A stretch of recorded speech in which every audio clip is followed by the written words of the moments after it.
Hi, it's Keith from the Evangelical Free Church, Stony Stratford, and we're continuing our series of short talks in the book of Psalms. Well, today we come to Psalm 55.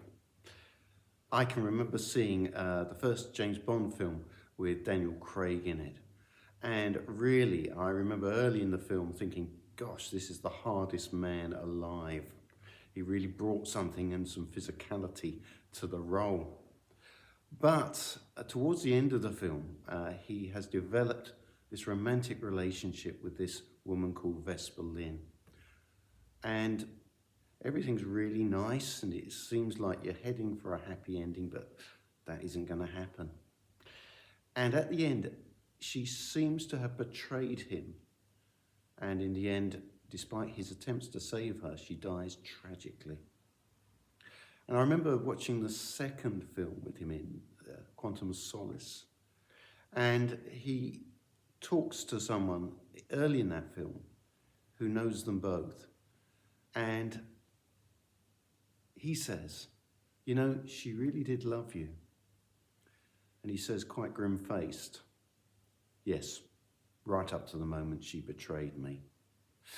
It's quite painful, isn't it? Because the man, as hard as he seems, has feelings underneath. Well, David was a great king and a great warrior.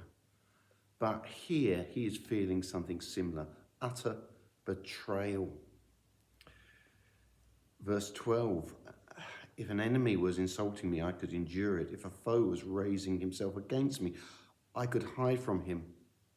But it is you, a man like myself, a companion, a close friend, with whom I once enjoyed sweet fellowship, as we walked with the throng at the house of God. That's painful, isn't it? This was a close friend. Who was it? Well, we don't really know. But you do feel, ouch, it's painful. And actually it gets worse. Verse 21, his speech is as smooth as butter, yet war is in his heart. His words are more soothing than oil, yet they are drawn swords. There's an element not just of open hostility, but deceit. It seems likely that this was someone, perhaps a fellow courtier in Saul's court when David was serving Saul, who had been a friend of David's.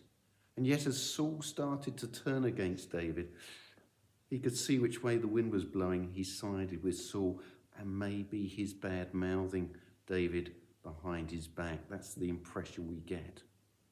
Well, David is very much in trouble, so he pours out his heart to the Lord. Listen to my prayer, O God. Do not ignore my plea. Hear me and answer my thoughts. Trouble me, and I am distraught. At the voice of the enemy, at the snares of the wicked, for they bring down suffering upon me and revile me in their anger. He's in a tough situation. And not surprisingly, he's also resorting to wish fulfillment. These are very well-known words which perhaps you didn't know came from this psalm, but they do. Verses 6 to 8. I said, oh, that I had wings, the wings of a dove.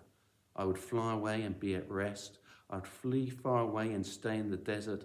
I would hurry to a place of shelter, far from the tempest and storm. Mendelssohn's beautiful music perhaps distract us from the fact that these are words said in desperation. The dove could fly vast distances. It could nest and hide in places where other birds couldn't, and David just wishes he was out of everything. This is a psalm written in desperation. But David knows the right approach, and the right approach is to look to the Lord. So he prays for protection. Verse 16, but I call to God, and the Lord saves me. He prays knowing God is actually in control, whatever the situation looks like. Verse 19, God, who is enthroned forever, will hear them and afflict them. men who never change their ways and have no fear of God. He knows that God is in control, and God will look out for David as his servant. The solution is always to look to the Lord. It's interesting how the psalm concludes, verse 22, "Cast your cares on the Lord, and he will sustain you. He will never let the righteous fall." Two things to note there. Firstly, it doesn't say that here, take those cares away. He'll deal with them. He'll sustain us. We may still be in the grip of trouble. The problem may not have gone away. But the Lord is there, and that gives us confidence. And his care will get us through. And the second thing to note, how can anyone be righteous before a holy God? What does it mean when it says he will not let the righteous fall?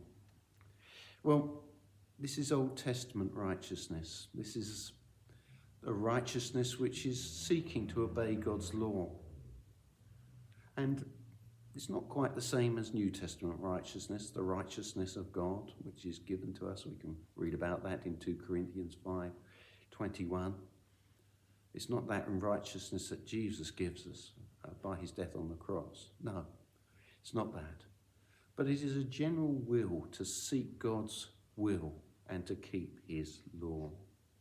And in the end, David trusts God.